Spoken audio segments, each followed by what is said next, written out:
Di sini kawan-kawan kita akan melanjutkan kembali materi kedua kita pada pagi hari ini yang langsung dibawakan oleh Abangda dan Kakanda kita, ada Abang Putra dan Kak Putri yang merupakan staf intelijen perwakilan Kejaksaan Kabupaten Deli Serdang yang membawakan materi kedua kita dengan judul Peran Pemuda dalam Penegakan Hukum. Baiklah kawan-kawan, langsung saja saya serahkan kepada Bang Putra untuk menyampaikan. Saya persilakan.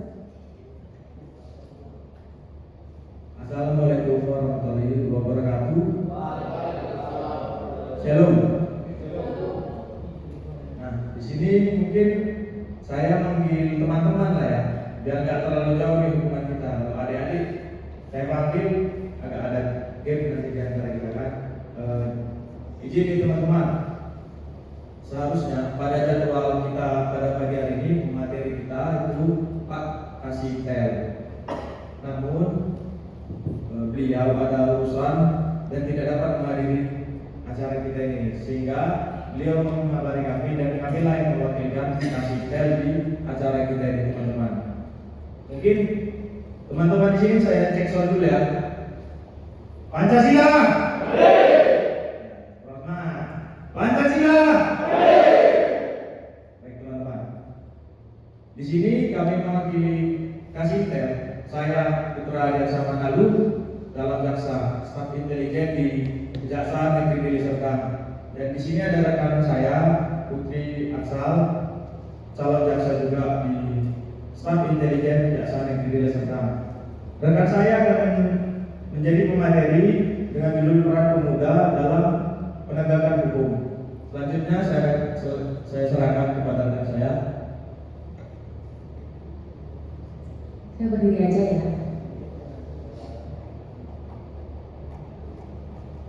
Assalamualaikum warahmatullahi wabarakatuh. Sebelumnya perkenalkan, nama saya Putri Aksal dari Kejaksaan Negeri Deli Serdang. Di sini saya juga sama lah ya kayak Bang Putra, manggil yang peserta di sini teman-teman aja ya kan, supaya tidak terlalu ada gap. Dan juga ya kalau kita bilang adik-adik, saya juga nggak tua-tua kali gitu. Jadi ya teman-teman aja. Sebelumnya saya mau tanya nih, ini mahasiswa semua ya? Mahasiswa semester berapa? Ada berapa aja? Ada yang 4? Ada yang 8? Berarti bukan maba lagi ya? Ada maba? Kalau maba dia polos, saya jadi wajar-wajar aja gitu. Tapi kalau yang nggak maba ini, saya yakin udah ada beberapa pengetahuannya. Ketika dia menjadi mahasiswa pasti bukan hanya belajar ya enggak. Apalagi kalian tergabung di sama PP. Saya yakin sudah ada beberapa yang mungkin pernah kalian lakukan gitu. Nah, di sini judul kita Peran Pemuda dalam Penegakan Hukum. Kira-kira dari teman-teman ada nggak yang bisa menceritakan kalau kalian itu sudah mengambil peran sebagai pemuda dalam penegakan hukum? Boleh tunjuk tangan? Kira-kira yang perempuannya ada 4 orang ya? Ada 4 orang. Ada serikan sama PP dari sana. Loh, siapa yang bisa kira-kira menyebutkan, Kak, aku sudah mengambil peran pemuda Kak dalam penegakan hukum? Contohnya saya sudah begini. Nggak apa-apa, flexing aja. Kalau urusan kayak gini, flexing aja. Nggak usah malu, karena kalau kalian sudah melakukan ini, tidak mungkin itu salah kan? Saya yakin kalau kalian merasa oke, ini dia. Sebutkan nama ya, sama semester berapa? Baik, perkenalkan nama saya Umar Polisi. Saya berasal dari Universitas Unmet, saya semester 8.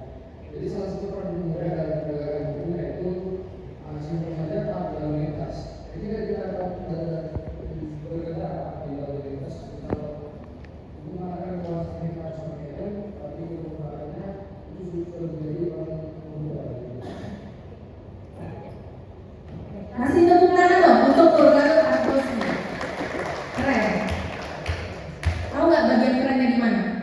Dia mau jadi orang pertama yang angkat tangan.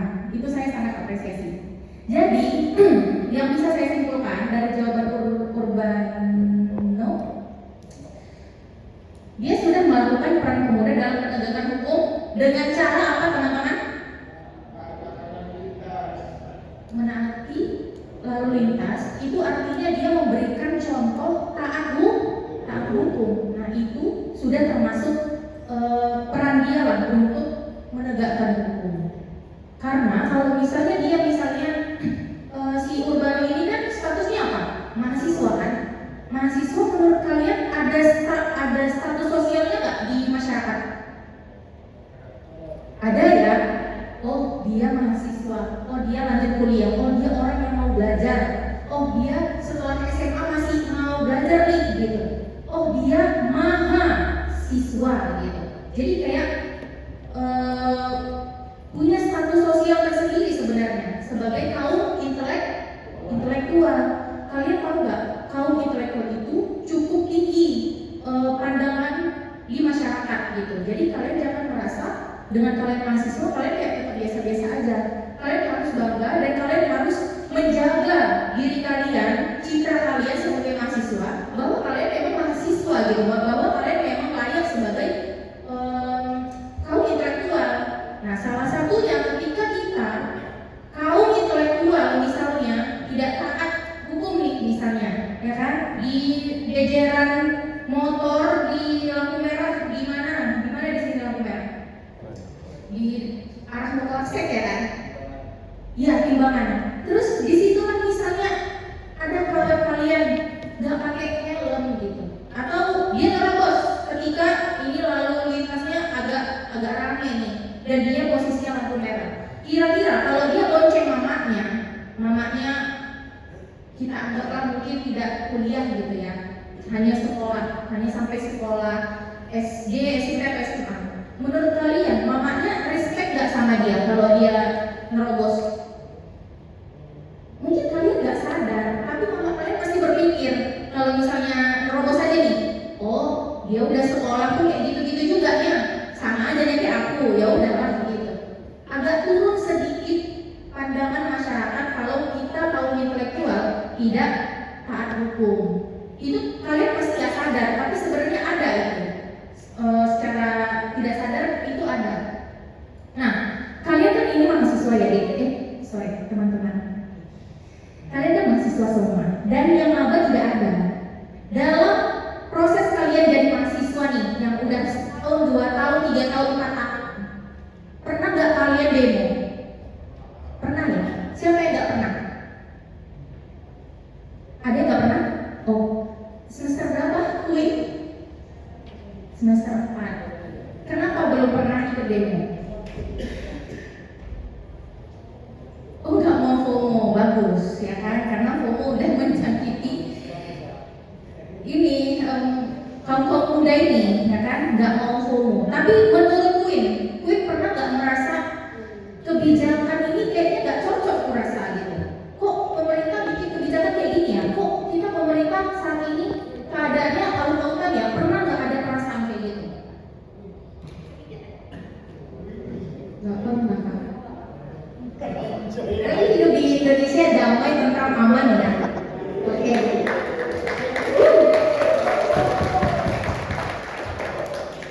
Ya, namanya POV orang beda-beda ya.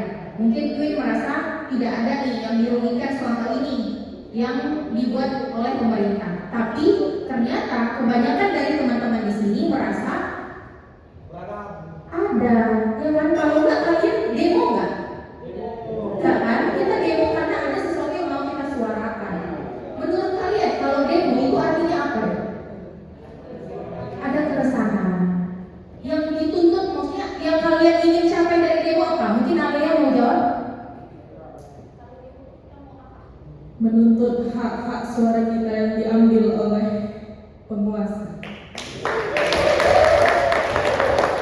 Luar biasa. Iya, kita menuntut hak-hak. Ketika kita menuntut hak kita pribadi atau orang-orang? Atau orang banyak? Orang banyak. Menurut kalian, kalau kalian sudah demo dan menuntut hak-hak masyarakat lah kita bilang ya, menurut kalian itu dalam penegakan hukum. Ya, kalian menuntut keadilan karena kalian mengambil peran. Tepuk tangan untuk teman-teman yang sudah demo. Peran dalam penegakan hukum. Itu artinya dari slide 1 aja kalian sudah khatam. Tapi di sini saya mau refresh kembali kepada teman-teman terkait peran pemuda dalam penegakan hukum dengan materi yang sudah kita sajikan. Jadi di sini saya bukan untuk mengajari, saya hanya sharing-sharing saja bersama teman-teman. Mungkin bisa dilanjut ke slide selanjutnya. Lanjut, Bu. Nah, di sini ada materi bela negara kepemimpinan Pancasila. Kira-kira ketika kita mau berperan nih, ambil peran ya kan sebagai pemuda dalam penegakan hukum, kira-kira kenapa kita harus ada, maksudnya apa kaitannya negara sama itu? Ada kira-kira yang mau kasih pendapat? Tadi kan kita cerita tentang peran pemuda dalam penegakan hukum. Nah, di sini kita sediakan materi bela negara. Kira-kira ada keterkaitannya nggak? Ada ya? Kira-kira apa? Ada yang bisa menjelaskan atau kasih opini? Keterkaitan bela negara dengan penegakan hukum. Peran kalian sebagai pemuda dalam penegakan hukum. Ada kira-kira? Nah, oke. Dia dari tadi tuh pengen, tapi ada di tantangan. Hakim ya?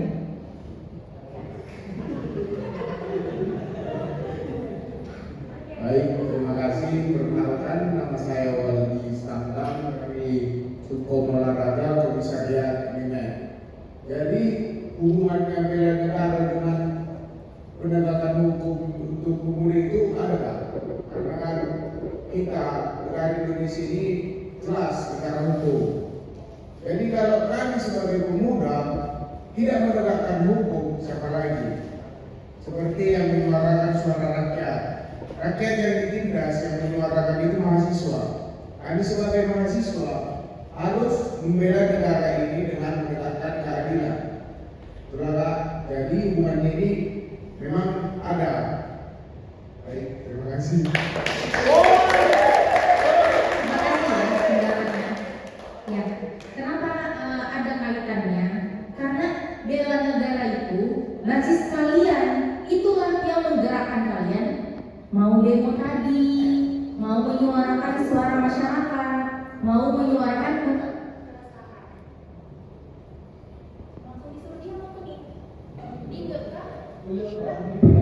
Oke, salam teknis. Nah, di sini di materi bela negara itu ada empat sub lah ya. Yang pertama ada persepsi publik mengenai lingkup dan wujud cinta tanah air dalam perspektif wawasan Nusantara dan kearifan lokal. Kemudian, oke, dilanjut aja dong slide selanjutnya. Nah, persepsi publik mengenai lingkup dan wujud cinta tanah air. Seharusnya ini tidak perlu sebenarnya ya saya sampaikan kepada teman-teman, karena kalian tidak mungkin ada di sini kalau misalnya kalian tidak punya wujud cinta tanah air. Tapi saya mau kita samakan aja persepsi kita ya. Nah, di sini ada contoh-contoh persepsi publik mengenai lingkup dan wujud cinta tanah air.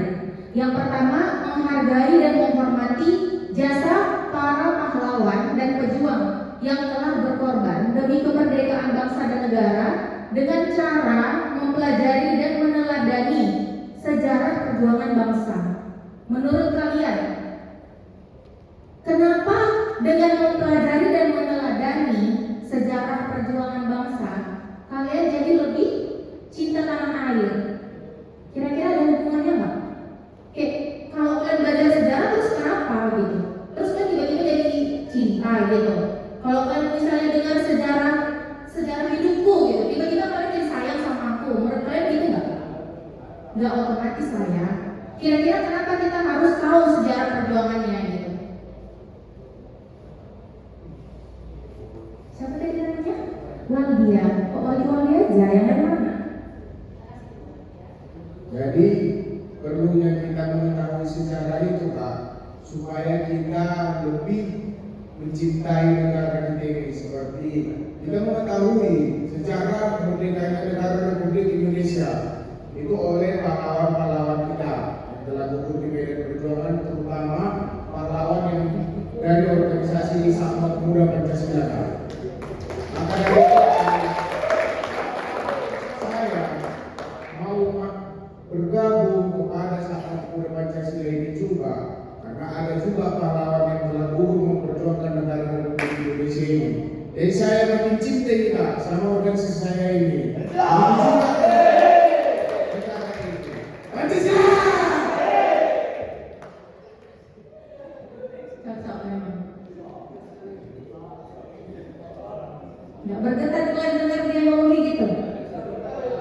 Getar kali ya. Ya, jadi memang kenapa kita harus mempelajari sejarah?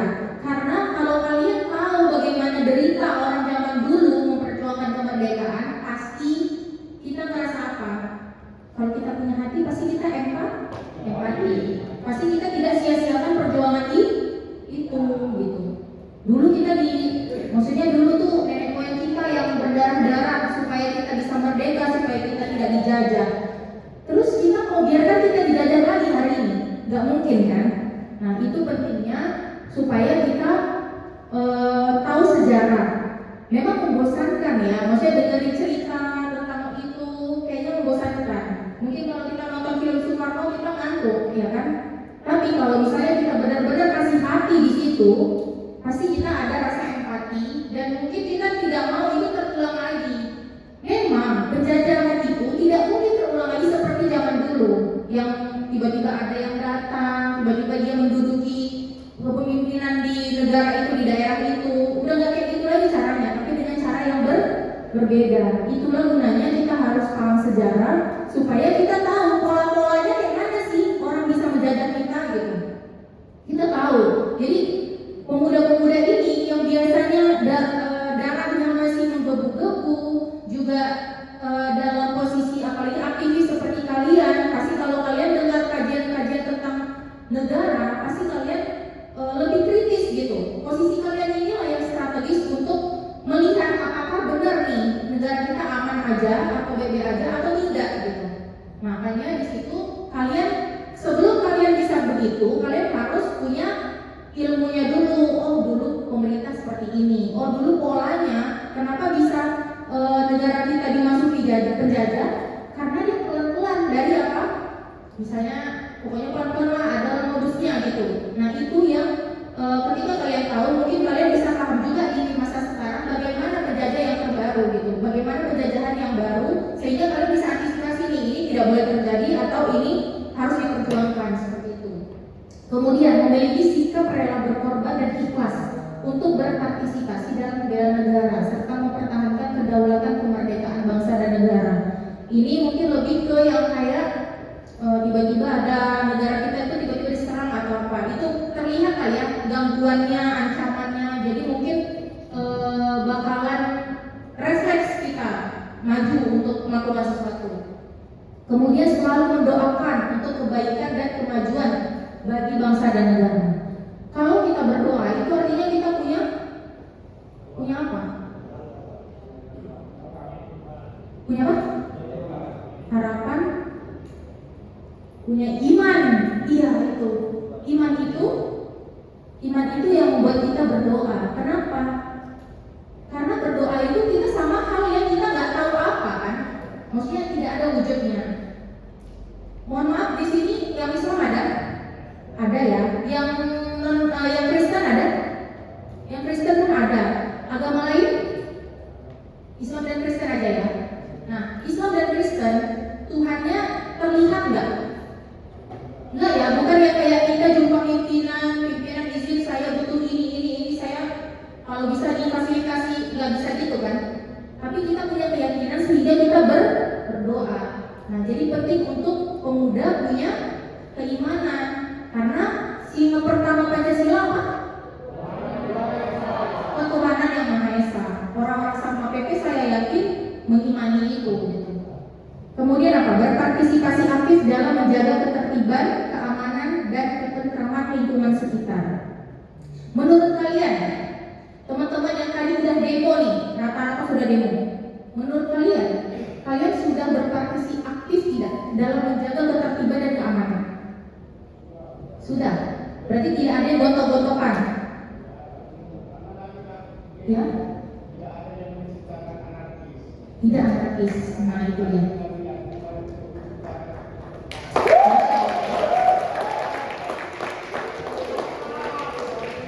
Bang, apa ketuanya bang di sini bang? Ketua di Unimed bang? Oh enggak juga. Tapi bibit-bibit ketua itu ada bang? Oh ya bang, hebat. Iya.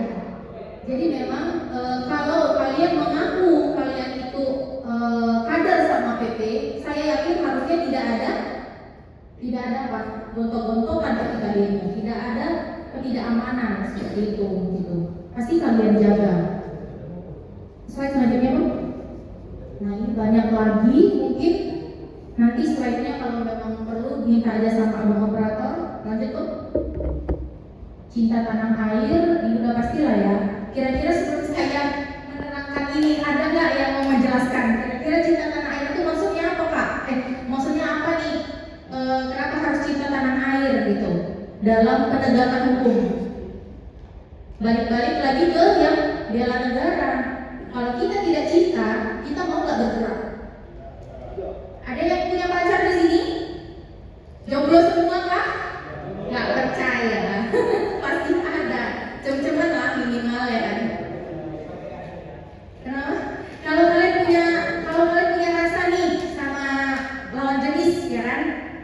Kira-kira kalian mau nggak berusaha untuk dia? Mau ya. Tapi kalau kalian nggak suka mau nggak kalian? Nggak mau. Kayak no thanks, nggak dulu deh begitu kan. Nah itu makanya kalian harus cinta tanah air dulu. Tapi ini memang kalau cinta tanah air nggak mungkin kita ragukan ya adik-adik ya kan, teman-teman sama PP itu nggak mungkin. Namanya juga dia udah gabungin sama PP aja kan pemuda Pancasila. Nggak, kalau Pancasila nggak di hatinya, mana mungkin dia nggak cinta tanah air. Lanjut bang. Wawasan Nusantara dan kearifan lokal. Nah ini saya mau penekanan di sini juga karena begini. Saya dulu juga aktivis. Saya dulu juga berorganisasi ketika saya jadi mahasiswa.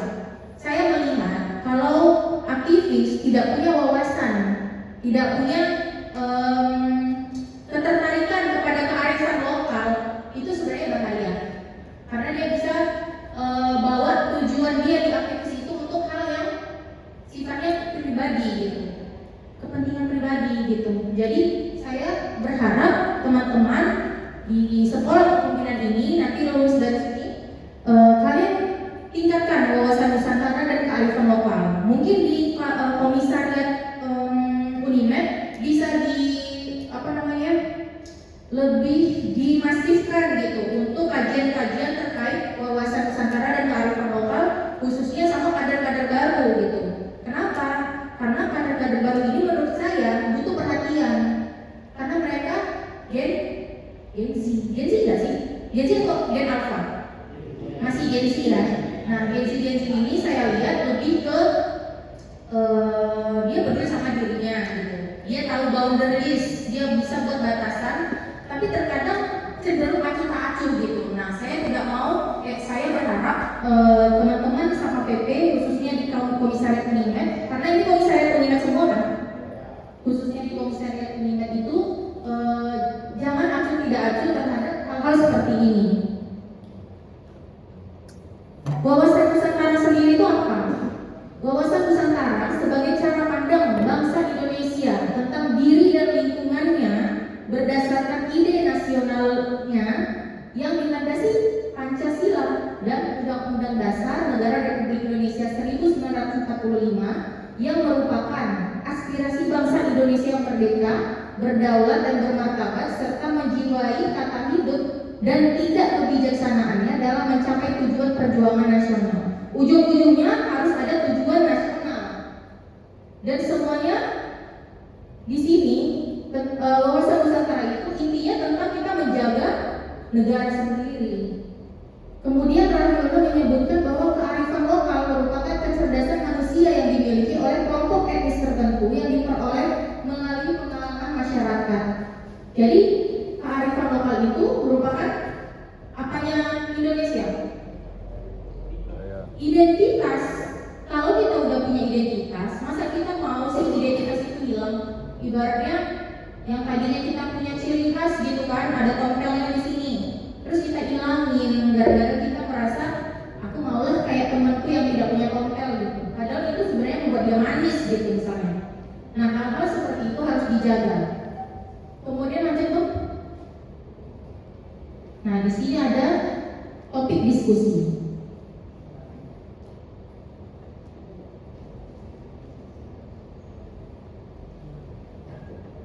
Kalian mau diskusi nggak? Atau kita skip? Karena materinya banyak memang.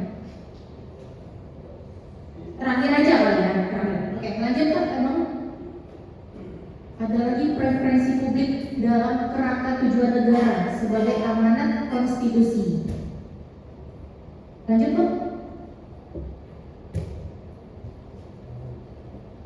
Tujuan negara sebagai amanat konstitusi. Ada di mana tujuan negara? Tercantum Undang-Undang Dasar 45 di alinea keempat. Coba kita sebutkan sama-sama. Apa aja?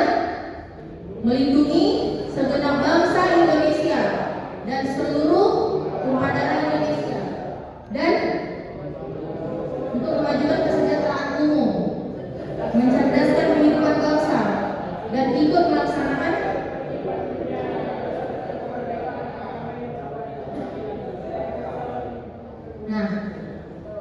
menurut kalian tujuan ini sudah terpenuhi belum? Melindungi segenap bangsa Indonesia dan seluruh tumpah darah Indonesia. Belum? Kira-kira dia mau kasih pendapat kenapa belum? Nasib. Baik, perkenalkan nama saya Nasir Surgahab. Saya dari Subkomisi Fakultas Ilmu Olahragaan Universitas Universitas Indonesia. Menurut saya poin pertama belum terpenuhi di Indonesia karena itu sudah sering kita lihat, apalagi di media sosial sekarang Pak. Itu masih banyak masyarakat yang mengalami kemiskinan dan itu belum cukup sesuai dengan tujuan melindungi segenap bangsa, dan itu mereka belum terlindungi Kak. Belum terlindungi dari kemiskinan, belum terlindungi dari yang tentunya kalau kita sudah melihat kemiskinan pasti ada penyakit, itu pasti mereka belum terlindungi. Dan alimnya keempat ini yang poin pertama belum terpenuhi di Indonesia menurut saya. Terima kasih. Terima kasih Nasir. Kira-kira kalian setuju nggak dengan pendapat Nasir? Setuju ya. Berarti tujuan ini belum maksimal. Tapi bukan berarti tidak dijalankan pemerintah. Menurut kalian pemerintah ada effortnya atau enggak untuk itu? Untuk mengentaskan kemiskinan? Ada ya, tapi belum maksimal aja. Nah, itulah yang perlu peran kalian untuk mengawasi dan mantau nih udah sejauh mana gitu, dilakukan enggak gitu kan. Kemudian untuk memajukan kesejahteraan umum belum ya, karena masih ada kesenjangan sosial. Kemudian mencerdaskan kehidupan bangsa belum juga. Kenapa kira-kira belum? Alia mau jawab? Kira-kira kenapa belum? Pertama, mungkin masih belum meratanya pendidikan di Indonesia lah, dari fasilitasnya dan lain sebagainya. Masih menurunkan budaya-budaya KKN, korupsi, nepotisme yang dimana itu sangat bertentangan dengan mencerdaskan kehidupan bangsa. Terima kasih Alia. Ya, jadi untuk bagian mencerdaskan kehidupan bangsa, fakta bahwa tidak meratanya pendidikan menjadi bukti bahwa memang tujuan negara belum tercapai. Itu yang kita sayangkan, tapi kita berharap semoga pemimpin yang saat ini masih baru ya, Pak Prabowo masih baru ya. Mudah-mudahan dia bisa kasih effort lah di bagian itu, walaupun memang fokusnya tidak ke situ ya. Ya kan banyak guru-guru yang jerit ya di kolom komentar tuh ketika udah pembahasannya tentang MBG. Tapi menurut saya memang setiap kebijakan pemerintah ada plus minusnya. Kita tidak bisa untuk memfokuskan semua hal. Mungkin ada baiknya untuk kita fokus ke satu-satu hal gitu. Cuman memang ada mirisnya di situ. Semoga kita berharap kedepannya bisa lebih baik. Kemudian ikut melaksanakan ketertiban dunia yang berdasarkan kemerdekaan, perdagangan abadi dan keadilan sosial. Nah ini topik hangat nih. Menurut kalian sudah tercapai belum? Sudah. Ketertiban dunia loh. Emangnya dunia tidak gonjang-ganjing? Coba saya mau tahu pendapat dari Bayong. Menurut saya sudah, karena dari apa yang saya lihat diplomat pemerintahan sekarang sangat dalam proses itu ketertiban dunia. Contohnya Indonesia itu kemarin beberapa bulan yang lalu ada saya dengar menempatkan posisinya di antara orang yang saat ini itu di tengah-tengah posisi antara itu. Ya, dia menjaga di tengah-tengah tersebut antara dua kubu. Jadi kalau untuk itu saya. Terima kasih Bayong. Memang untuk di situ itu yang almarhum yang baru dikebumikan Pak, TNI yang dari Deli Serdang. Kemarin ada TNI yang gugur juga di medan perang. Setahu saya itu dia di luar negeri, bukan di Indo gitu. Memang lagi di daerah perang. Jadi memang untuk itu kita memang ada di sana. Kita memang di situ berpartisipasi. Tapi ada bagian lain nih yang jadi topik hangat. Kira-kira apa? Palestina. Nah, itu saya tidak mau bahas di sini, tapi mungkin teman-teman Satpol PP boleh bahas setelah di luar dari sekolah kepemimpinan ini, karena di situ ada manuver yang dilakukan Pak Presiden kan, yang tadinya kita itu sangat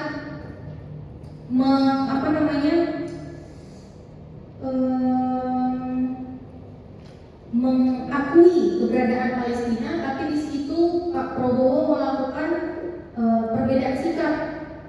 Dia membuat kebijakan bahwa ya sudah kita akui saja Israel dan Palestina gitu. Sementara ini menjadi topik hangat di kalangan netizen, apalagi kita mayoritas muslim ya, banyak muslim ya. Jadi muslim selain muslim punya kekerabatan dengan Palestina, Palestina juga dalam sejarah tercatat mereka termasuk orang yang mengakui kemerdekaan Indonesia ketika kita dulu lagi gonjang-ganjing gitu. Jadi mungkin bisa kalian bahas sendiri apakah itu kebijakan yang baik untuk Palestina itu sendiri gitu. Itu mungkin bisa jadi pembahasan kalian. Selanjutnya, aspirasi publik dalam perspektif sila-sila Pancasila. Nah ini aspirasi publik adalah sejumlah gagasan atau ide berupa kebutuhan masyarakat dalam suatu forum formalitas dari lapisan masyarakat manapun, dan ada keterlibatan langsung dalam bentuk produk, jasa, pelayanan dan lain sebagainya yang wajib untuk bisa dipenuhi sehingga dapat mencapai kesejahteraan yang dituangkan dalam bentuk usulan kegiatan pembangunan. Nah inilah salah satunya yang bisa dilakukan dalam bentuk demo atau aksi unjuk rasa. Lanjut Om. Nah, Pancasila kita sudah hafal lah ya kan? Kira-kira ada yang pernah tes CPNS nggak di sini? Ada? Belum ada? Ada ya? Kalian skor TWK-nya berapa sih? Boleh sharing nggak? Ingat nggak TWK-nya dulu berapa? Nggak ingat ya? Susah nggak soalnya? Enggak ya. Oh gitu. Oke. Kalau si siapa tadi? Rizky. Iya, Rizky. TWK-nya yang mana? Soalnya kira-kira susah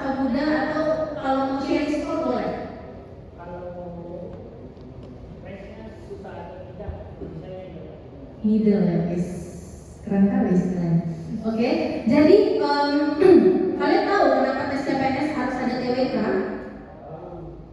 Kenapa?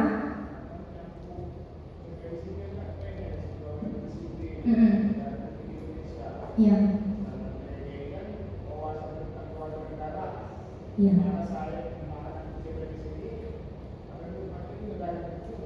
Iya.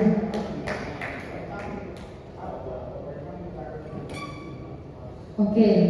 Tapi kenapa PNS itu harus khatam TWK gitu? Harus skornya itu tinggi.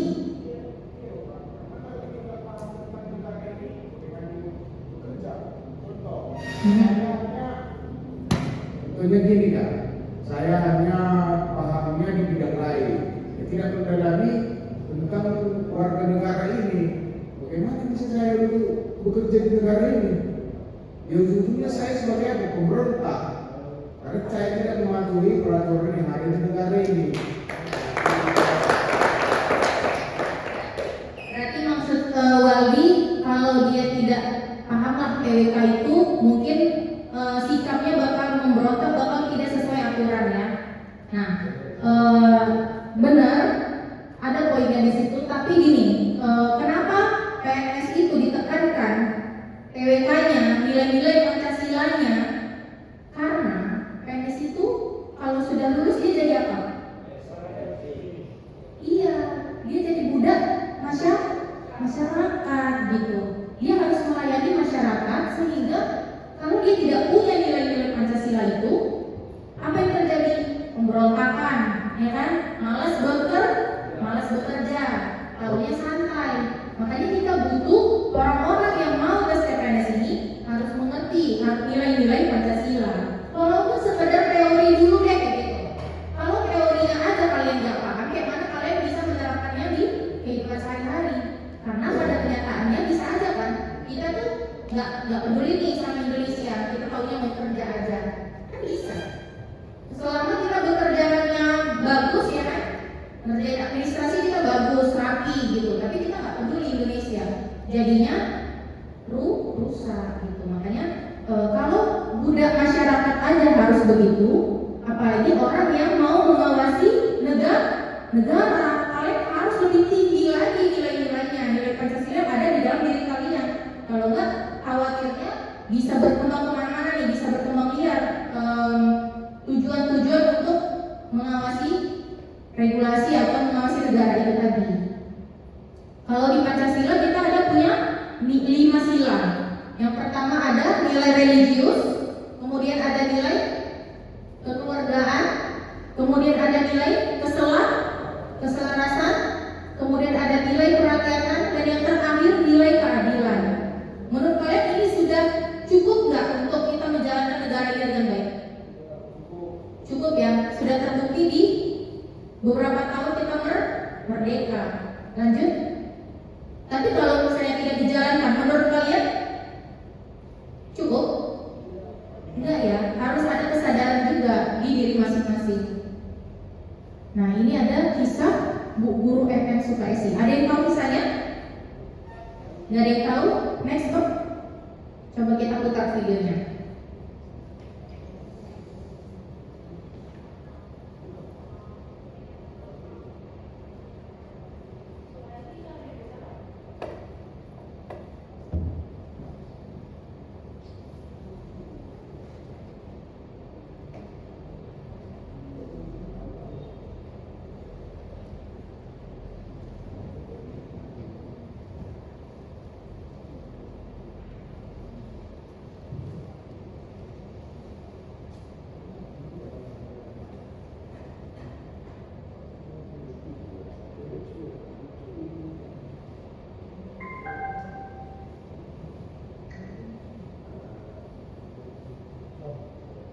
Saudara mengalami kelumpuhan total, tidak membuat seorang guru di Sumedang, Jawa Barat berdiam diri. EN Sukaisi selama 28 tahun mengajar anak-anak tanpa memungut bayaran dari tempat tidurnya. Simak kisahnya dalam Sosok minggu ini.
dengan memberikan penyakit seperti ini adalah tanda kebesaran Allah Subhanahu wa Ta'ala. Dengan begitu kan banyak hikmah yang dapat saya raih dari sakit ini. Sempat terpuruk, bahkan divonis hanya bisa hidup seminggu lagi. Tapi jiwa rupanya tak terkalahkan. Memutuskan mengisi hidupnya sesuai cita-citanya dengan menjadi guru untuk anak-anak di sekitar tempat tinggalnya. Saya ingin hidup saya ini bermanfaat buat sesama. Anak didik menerima berbagai pelajaran, mulai dari bahasa Inggris, matematika, hingga filosofi. Tak lepas dari kondisinya, mampu menularkan ilmu dengan baik. Terbukti bagi anak didik prestasi jadi hal biasa. Di antara 30 anak yang sekarang rutin datang ke rumah 6 menjadi peringkat pertama di kelas, yang lain peringkat 10 besar. Ada juga yang akhirnya menerima beasiswa masuk perguruan tinggi. Berarti biaya S1 selama 4 tahun membuat saya tidak untuk selalu optimis dalam menjalani hidup. Alhamdulillah. Ranking ketiga. Telah jadi panutan. Anak-anak dan warga sekitar telah biasa curhat pada saat ini. Alhamdulillah kita dapat suka buat alhamdulillah kita dapat saya suka dunia suka ini suka kehidupan apa. Merasa berterima kasih ke bahwa anak saya yang Nadine Putasari pintar sekali bisa mendapatkan ranking pertama terbaik. Pernah mendapat penghargaan, tapi bukan penghargaan yang mendorong langkah-langkahnya. Perjuangan ternyata tidak pernah berhenti. Salah satu matanya kini terancam buta. Lagi-lagi ini pun tidak mengulangi artinya. Itu terutama siswa-siswa yang tidak bisa les dengan biaya sendiri. WM siap, bersedia, siang atau malam dalam materi apapun demi pendidikan. Melalui jalan hidupnya mulai hampir 30 tahun lalu, ratusan anak-anak sudah mendapat ilmu kehidupan dari sang guru. Saya ingin agar mereka semakin cerdas, tidak hanya dalam bidang intelektual, tetapi juga dalam bidang spiritual dan emosionalnya, sehingga tumbuh menjadi generasi penerus harapan bangsa yang berakhlak mulia dan berpuji.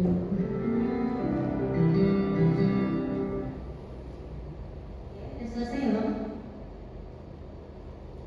Nah, teman-teman semua dengar kan tadi?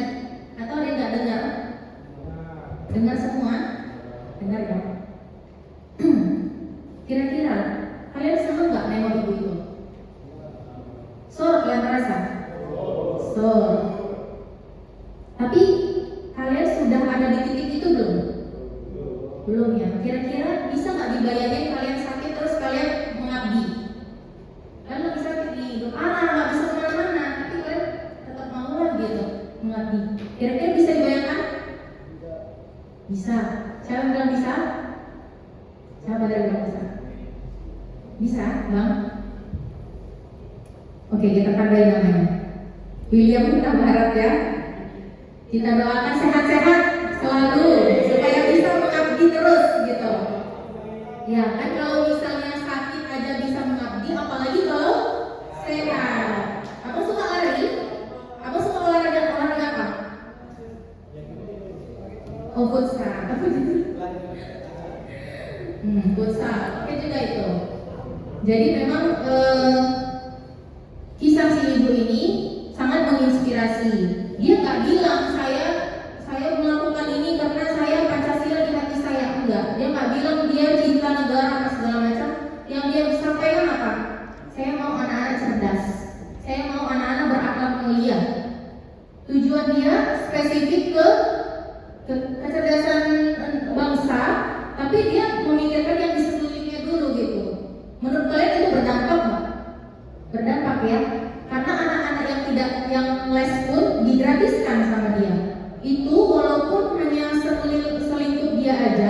mungkin 5-10 orang anak murid, tapi itu berdampak. Kita tidak tahu apa yang bisa terjadi sama anak-anak itu karena dia ngelesinnya gratis gitu. Nah, mungkin teman-teman Sapa PP bisa mengembangkan jiwa itu setelah dari sekolah kepemimpinan ini. Lanjut, Bang.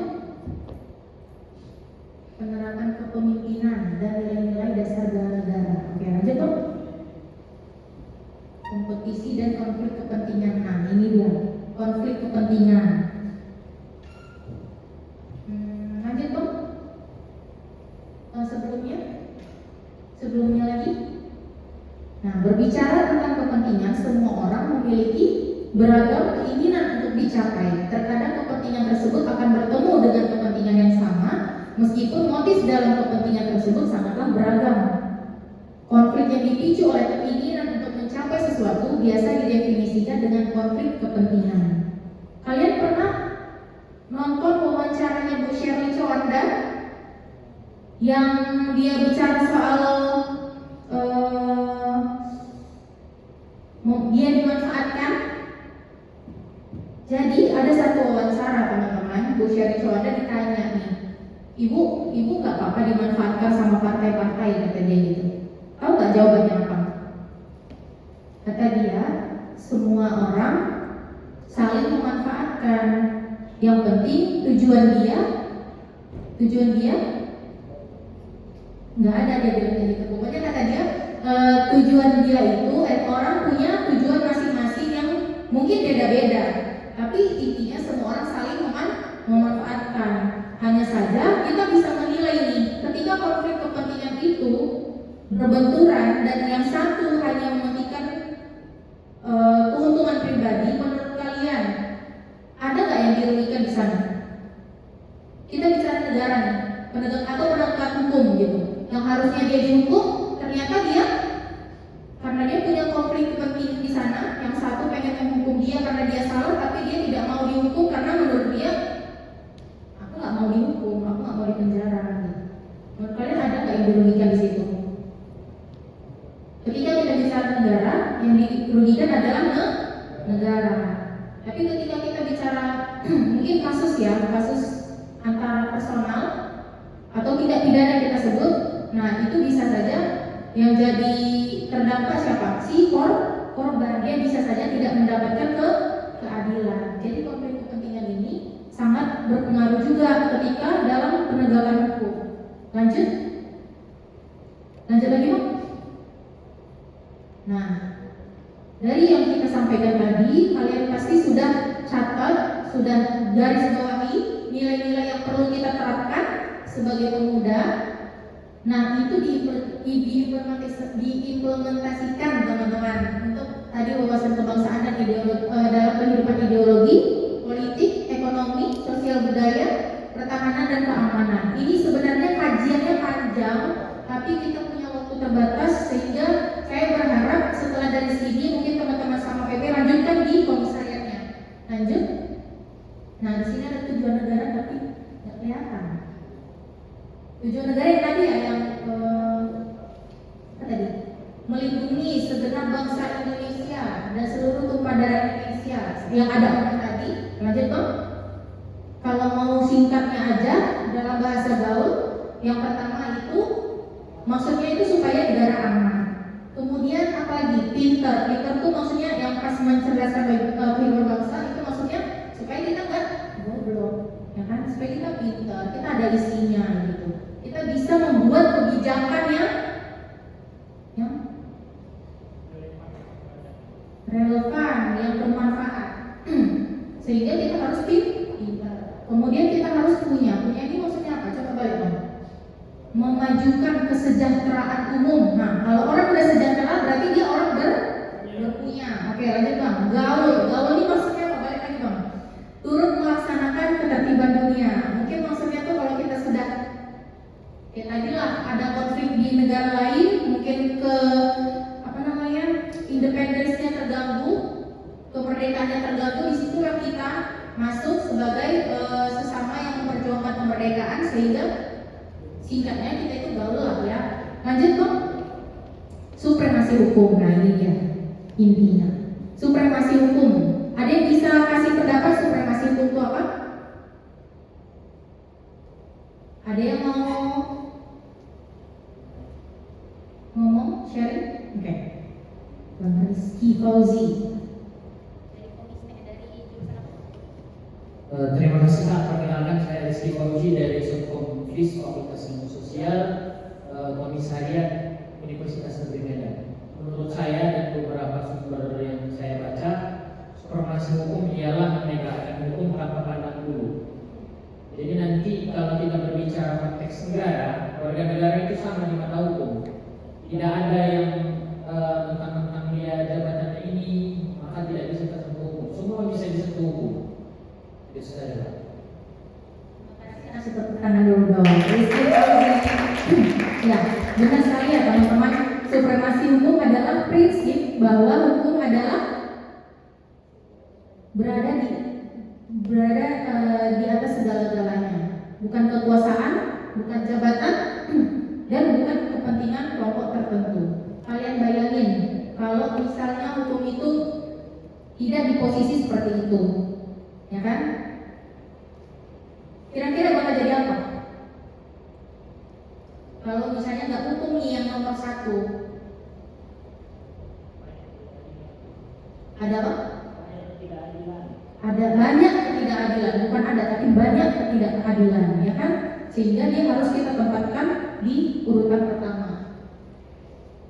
Makna utama supremasi hukum, semua warga negara sama di hadapan hukum, equality before law, hukum ditegakkan secara adil dan tidak diskriminatif, tidak pandang bulu. Aparat penegak hukum bekerja berdasarkan aturan, bukan tekanan. Di Indonesia prinsip ini tegaskan dalam Undang-Undang Dasar bahwa Indonesia adalah negara hukum, bukan negara kekuasaan. Namun supremasi hukum bukan hanya tanggung jawab APH, bukan hanya tanggung jawab polisi, bukan hanya tanggung jawab jaksa atau hakim, tapi juga supremasi hukum itu bisa ditegakkan kalau ada kesadaran hukum masyarakat, ya kan? Kalau misalnya masyarakat itu saja tidak sadar nih, oke, kalau satu orang bisa diapakan, tapi kalau misalnya satu kecamatan atau satu kabupaten nih nggak ada itu hukum itu katanya, kalau mau ditilang apa nggak polisinya yang bonyok, ya kan? Jadi butuh kesadaran hukum masyarakat. Lanjut bro. Nah, kondisi penegakan hukum di Indonesia ada mengalami kemajuan. Yang pertama di bidang digitalisasi sistem hukum, kita punya sistem CMS. CMS ini itu sistem di mana perkara yang masuk itu terintegrasi ke pusat gitu. Jadi perkara yang masuk di kejaksaan, di kepolisian, di KPK itu masuk semuanya di satu pelayanan terpadu. Kemudian ada namanya e-tilang. Kalian kalau misalnya kebetulan keluarga atau tetangga ditilang, kalian bisa mengajukan tilangnya itu dari melalui e-tilang. Kemudian sidang juga bisa dilakukan secara online untuk memudahkan jalannya persidangan. Selanjutnya kemajuannya itu di bidang penindakan kasus korupsi yang semakin masif. Menurut kalian banyak nggak kasus korupsi yang sedang diungkap? Banyak ya, makin kesini makin banyak. Kalian tahu yang terbesar itu yang korupsi apa ya? Maksudnya berapa nilainya korupsi yang terakhir yang paling besar? 271 triliun.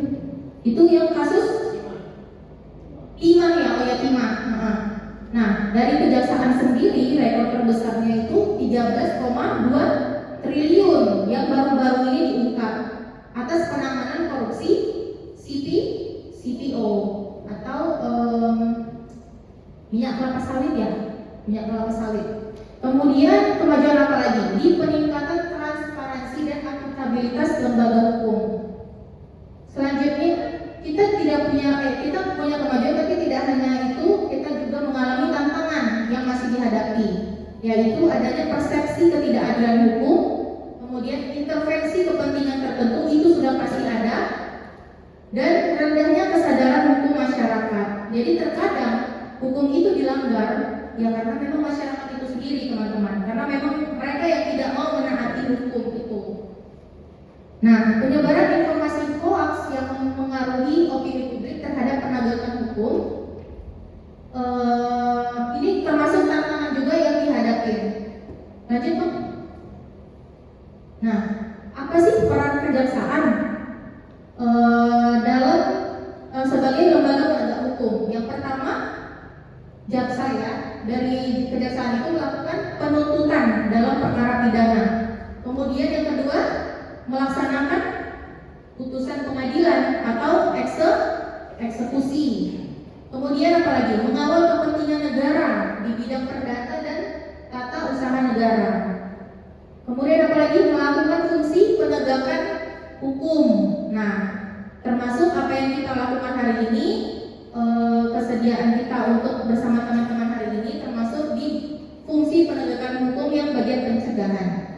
Kemudian kejaksaan saat ini juga mengedepankan pendekatan, ada dua pendekatan baru. Yang pertama restoratif justice. Teman-teman pernah dengar restoratif justice? Ada yang tahu? Bisa mungkin kasih pandangan? Samsul, kan? Restoratif justice itu kayak secara kekeluargaan Kak, di luar pengadilan dan di luar proses diselesaikan di luar. Iya.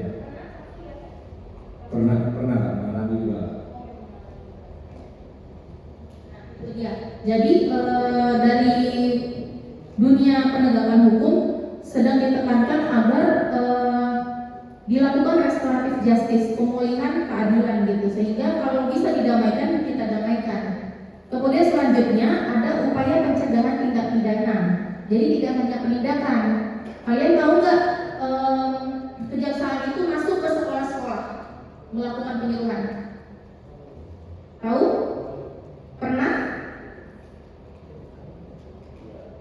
Oke. Ya, jadi intinya dari kejaksaan juga sudah melakukan upaya pencegahan tindak pidana, salah satunya dengan jaksa masuk sekolah, penerangan hukum, dan ada namanya jaksa jaga desa. Lanjut, Pak. Peran pemuda. Nah, peran pemuda ini mungkin jadi pembahasan diskusi lah ya. Tapi ini sudah saya sampaikan juga tadi bahwa peran pemuda itu sebagai agent of change, mungkin kalian juga sudah di luar kepala tentang itu. Sehingga ketika kita jadi agent of change, kita harus berani apa? Menolak praktik-praktik korupsi, menjunjung tinggi kejujuran, dan menjadi contoh dalam kehidupan sehari-hari seperti yang dilakukan tadi abang kita yang taat hukum, dia pakai helm dia kalau misalnya di lalu lintas. Terus ada namanya kontrol sosial. Nah, itulah yang ketika kalian demo itu termasuk wujud dari kontrol sosial. Lanjut, Pak. Sudah habis. Nah, di sini ada lagi untuk supaya peserta meningkatkan literasi hukum. Lakukan aja dalam kajian. Kalau saya rasa lebih enak kita itu belajar ketika kita belajar bareng-bareng, ya kan? Kemudian ada apa lagi? Bijak dalam bermedia sosial. Hati-hati teman-teman, ini adalah orang-orang yang aktif dan bebas di soal upload. Jadi kalian harus hati-hati. Kemudian menjadi mitra aparat penegak hukum nih. Jadi pemuda itu bisa menjadi mitra strategis oleh KPH, yaitu mendukung program penyuluhan hukum, terlibat dalam kegiatan preventif, dan menjadi jembatan antara masyarakat dan aparat. Lanjut, tuh. Nah, ini agak panjang, tapi karena waktu kita terbatas,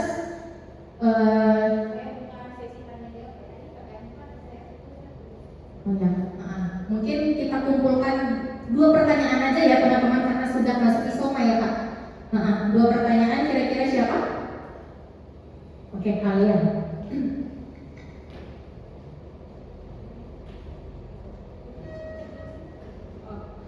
Ya, sebelumnya saya Rahma Alia Pak dari Subkom Fakultas Ekonomi jurusan Manajemen Universitas Negeri Medan. Pertanyaan saya Pak, mungkin terkait ini ya, bela negara tadi atau nasionalisme lah kan kaitannya. Kan seringnya terjadi rasa perkikisan antara nasionalisme dari kekecewaan masyarakat terhadap negara. Mungkin seperti kemarin fenomena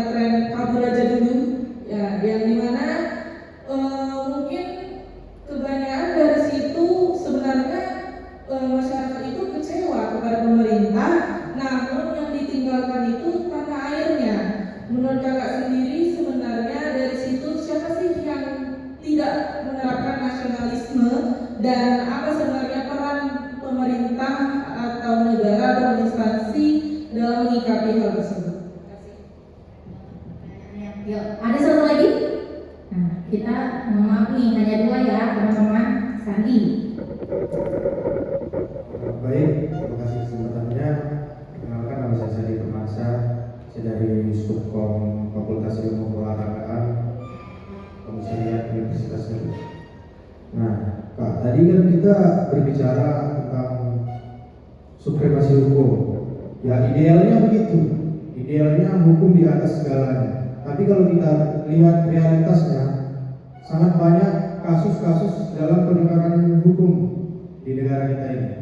Nah, jadi yang jadi pertanyaan saya, Kak, bukan saya ini menyinggung kejaksaan ya, Kak, kakak staf jaksa. Jadi yang menjadi pertanyaan saya, mengapa hal itu bisa terjadi dan apa tindakan jaksa ke depannya untuk menegakkan hukum lebih sesuai dengan idealnya yang kita bicarakan tadi. Itu saja pertanyaan saya. Terima kasih ya Sandi. Memang kalau kita cerita penegakan hukum itu tidak jauh-jauh dari idealisme, gitu ya kan? Nah, ini gimana Bang Putra? Bang Putra mau jawab yang 1, 2? Yang kedua, silakan. Jadi namanya siapa tadi? Sandi terkait supremasi hukum. Intinya tadi bagaimana kejaksaan untuk menegakkan hukum secara lebih adil lagi. Karena banyak kasus yang sudah terlewat. Nah, jadi mungkin akan menjelaskan artian hukum awal. Hukum itu secara singkatnya regling dan basic. Di mana regling itu adalah kebijakan dan basic itu adalah aturan. Nah, kalau berbicara tentang hukum di negara Indonesia kita sudah mengatur sedemikian rupa, sudah diatur dengan aturan-aturan yang ada di KUHP dan sudah diatur juga di KUP Perdata dan KUP Pidana. Mengenai aturan tersebut sudah ditetapkan juga sanksi dan pidananya. Jadi teman-teman di sini kalau menganggap terkait hukum kita tidak berjalan dengan benar, tidak adil, tidak tumpul ke atas tapi runcing ke bawah, anggapan itu bisa kita dapat karena kita membayangkan bagaimana mungkin adik-adik pernah mendapat informasi terkait ini, dia korupsi atau melakukan tindak pidana. Tapi kok langsung lepas, Pak? Kenapa dia nggak di proses hukum?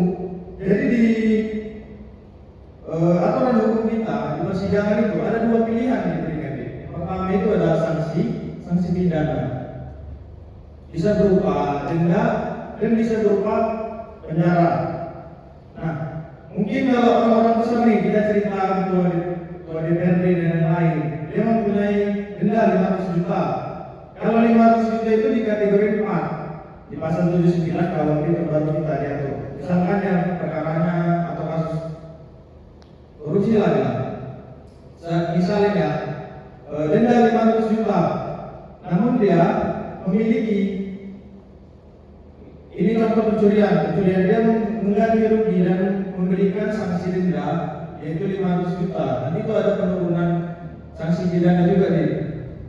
Lalu untuk supremasi hukum yang tadi yang kita dibahas di Sandi, belum Dek Sandi mengatakan bagaimana kejaksaan untuk menegakkan hukum tadi biar supaya lebih baik lagi, Pak. Sebenarnya di aturan itu juga sudah kita terapkan, sudah aturan di KUHP terbaru kita juga sudah secara detail menjelaskan apa aja pelanggarannya, bahkan sekarang sudah lebih rinci lagi terkait pidananya ke arah mana, sanksi dan dendanya berapa. Cuman kalau terkait penegakan itu di hukum Indonesia ini ada melalui 3 tahap. Yang pertama itu dari kepolisian berupa laporan aduan dari masyarakat, maka timbullah laporan polisi melakukan penyelidikan. Setelah penyidikan maka naik ke kejaksaan, pelimpahan berkas dan tahanan tahap 2. Di sana nanti kejaksaan akan menelaah apakah si pelaku ini membuat tindakan pidana atau bukan. Nah, kalau di sini jakwa akan membuat surat dakwaan. Di sini jakwa akan menelaah apa saja yang dilanggar, apa saja yang dilakukan si pelaku tadi.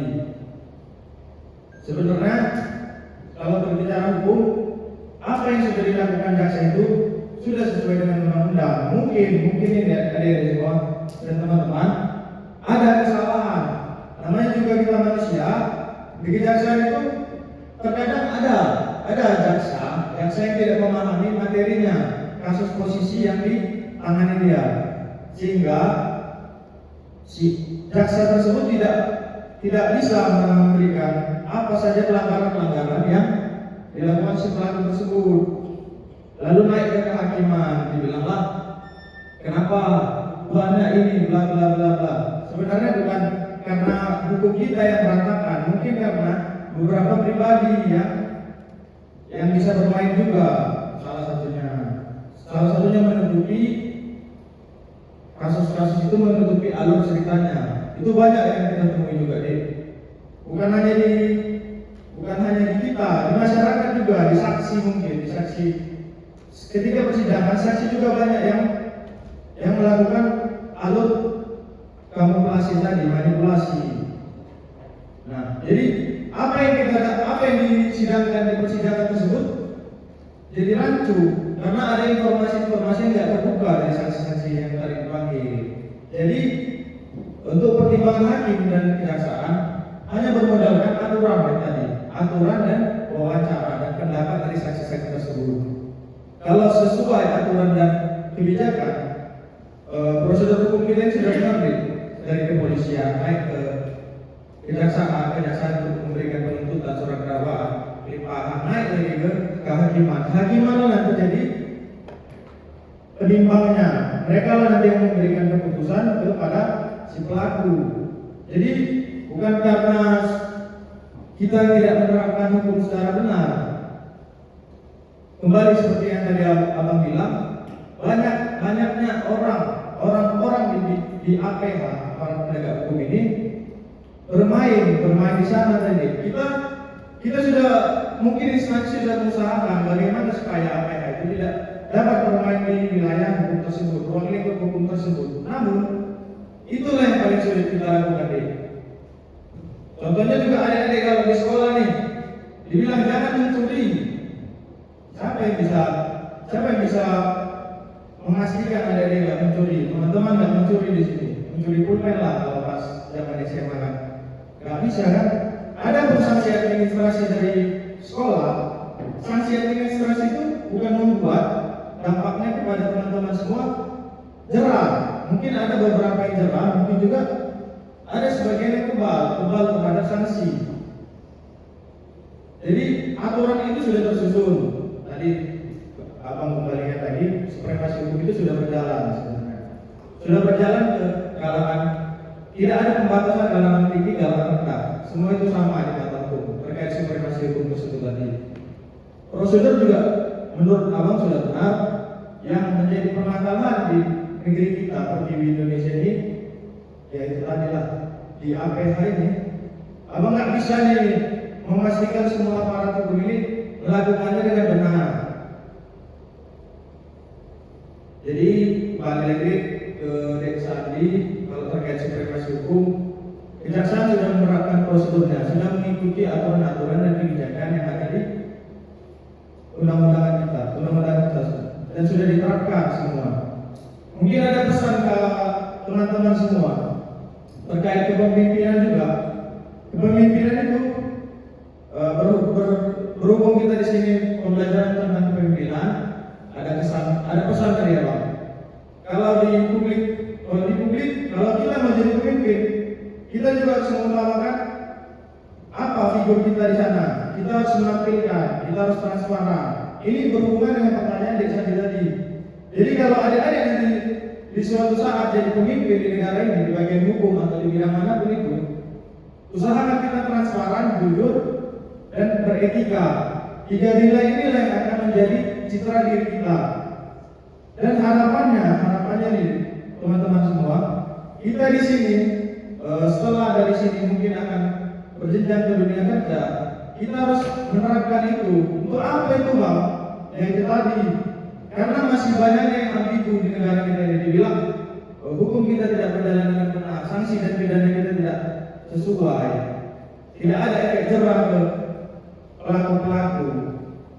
Itu tadi sangat sulit untuk dilakukan untuk memberikan itu tadi. Ya itu tadi yang harapkan ke teman-teman semua harus menerapkan 3 untuk figur pribadi kalian semua teman-teman. Mungkin itu ada yang bisa saya sampaikan. Kira-kira bisa diterima di Sandi atau ada orang puas?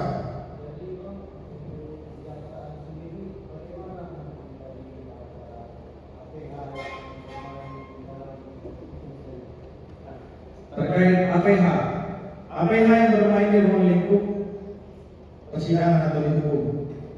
Nah, banyak nih bidang di kejaksaan, ada komjak, ada pengawas, asisten jam pengawas, jaksa agung dan pengawasan. Itu setiap hari ada satgas 61 yang itu kemarin nangkap kalau ada informasi di Deli Serdang ada yang mengatakan aparat hukum kita. Jadi ada beberapa bidang yang khusus memeriksa dan cek and cross lah di sana, mengklarifikasi apakah benar mereka ada bermain di ruang lingkup hukum tadi. Jadi ada sih pengawasannya. Sudah banyak yang tertangkap. Jadi teman-teman di sini jangan kita beranggapan nih hukum di Indonesia ini tidak tumpul nih orang-orang tinggi. Sebenarnya banyak yang sudah tertangkap. Cuma mungkin belum update nih berita-beritanya. Mungkin ada teman-teman juga sudah mendengar kemarin yang Kajari Karo, sudah ada mendengar kan berita Kajari Karo dan lain-lain juga sudah banyak. Sudah ada 3 kasus besar yang ada di Deli Serdang yang sudah ditangani Komjak dan Satgas 61 tadi. Itulah tadi bidang pengawasan untuk pengecekan oknum di APH tadi, di bidang khusus di bidang kejaksaan. Kalau di bidang kepolisian itu mungkin bukan kewenangan kami menjelaskan. Kepolisian dan kehakiman itu tidak bisa kami jelaskan. Kami cuma bisa menjelaskan di bidang kejaksaan tadi. Ada bidang yang khusus mengawasi dan memeriksa para APH yang ada di negara kita. Kira-kira bisa diterima Desa di Firmansyah. Tapi lanjut ke pertanyaan kedua, mau dijawab rekan kita. Abang cek dulu lah ya, masih semangat atau enggak fokus ini teman-teman semua ya. Jadi kalau abang bilang pemuda, tepuk tangan 2 kali. Pemuda, Pancasila diri. Coba Pancasila. Nah, ini expressing untuk kita semua teman-teman. Duduk kembali. Abang cek ya, semangat atau enggak fokus ini. Kalau pemuda Pancasila diri tangan. Siap? Pemuda. Banyak yang nggak fokus ini. Pemuda Pancasila. Duduk. Pemuda Pancasila. Duduk kembali teman-teman. Pemudi. Nah, nggak fokus. Jadi adik siapa namanya? Area. Satu orang teman kita nggak fokus. Mungkin karena materi kami terlalu panjang ini deh. Mungkin juga karena ada mau makan siang ya kan. Mungkin kami percepat dulu lah nanti. Jadi dari semua teman-teman yang ada di sini, tolong beri aplaus tepuk tangan kepada kita semua. Kita semua masih fokus mendengarkan materi yang kami sampaikan. Terima kasih untuk mau bertanya dan mendengarkan. Mungkin selanjutnya rekan saya akan membantu menjawab pertanyaan dari Alea. Terima kasih ya Bang Putra sudah menjawab dari pertanyaan Sandi. Untuk pertanyaan selanjutnya, saya mau jawab pertanyaan Alea. Tapi ini udah pada lapar semua ya? Udah ya? Saya minta waktu sedikit ya untuk menjelaskan satu pertanyaan ini untuk menjawabnya. Jadi pertanyaannya, kemarin kan ada tuh bukan isu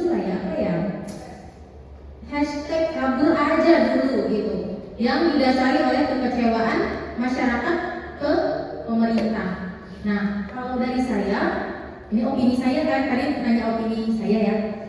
Kalau dari saya memandang kekecewaan itu wajar-wajar saja. Saya maklum karena saya juga posisinya sebagai warga negara. Privilege apa sih yang kita punya sebagai warga negara Indonesia? Ya kan? Nah, kalau saya memaklumi itu, tapi menurut saya sikap kabur itu merupakan sikap pecundang. Maksudnya ya karena kita nggak sanggup lagi, kita menyerah, udahlah aku kabur aja.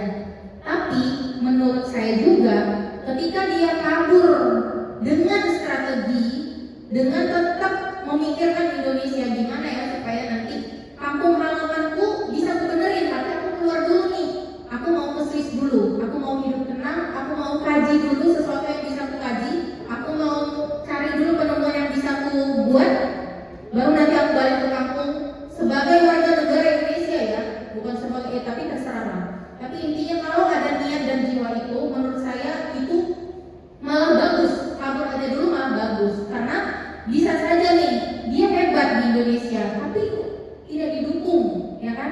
Udah tidak didukung, mungkin perlengkapan atau peralatan yang dia butuhkan tidak lengkap, buat apa dia stay? Sementara mungkin ilmu dan skill dia bisa dimanfaatkan, bisa lebih besar lagi ketika dia di luar, ya kan? Nah, ketika dia punya strategi, ketika dia punya jiwa untuk balik, menurut saya kabur aja dulu, pilihan yang bijak. Tapi tetap balik lagi, orang-orang yang keluar, memilih keluar, hanya keluar, menurut saya nggak bisa menilai dia itu tidak cinta karena air, bisa saja dia cinta tapi karena dia nggak sanggup lagi, ya namanya manusia kan.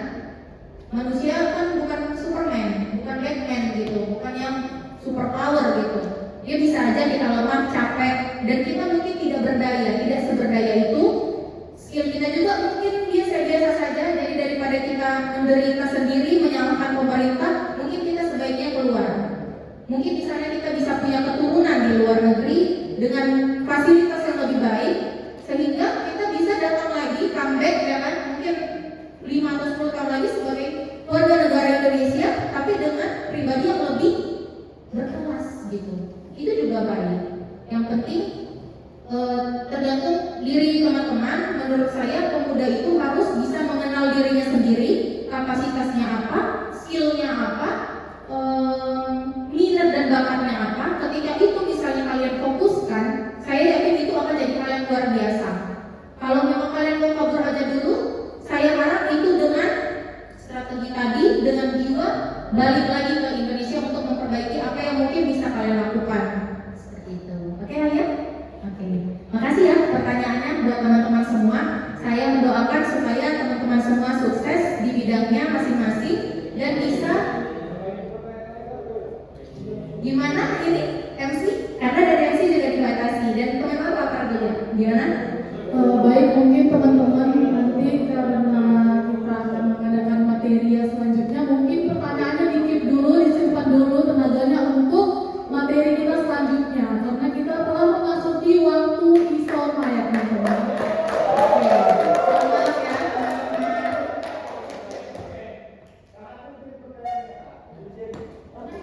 Saya kembalikan lagi kepada peserta, gimana kawan-kawan? Boleh? Gimana, boleh? Oke, baik, karena tidak sepakat, jadi pertanyaan kita keep dulu, kita simpan dulu, kita lanjutkan di materi selanjutnya, oke? Oke, kalau gitu dari kami mohon maaf karena jadinya waktunya terbatas. Kita senang udah bisa diskusi sama teman-teman sama PPD Serdang. Mudah-mudahan kita bisa bersinergi di mungkin kegiatan atau acara berikutnya. Semoga sukses. Sekian dari kami. Wabillahi taufiq wal hidayah. Assalamualaikum warahmatullahi wabarakatuh.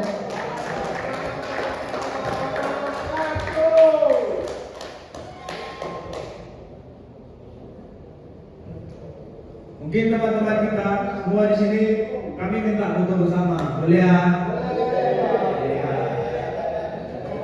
Oke, baik kawan-kawan, langsung saja untuk foto dokumentasi kita untuk mengakhiri materi kita.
2, 1.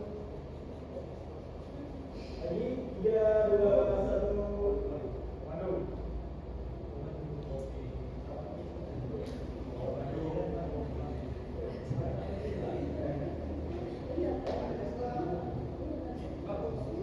Bisa video Bang? Enggak. Video. Video ya. Video ya.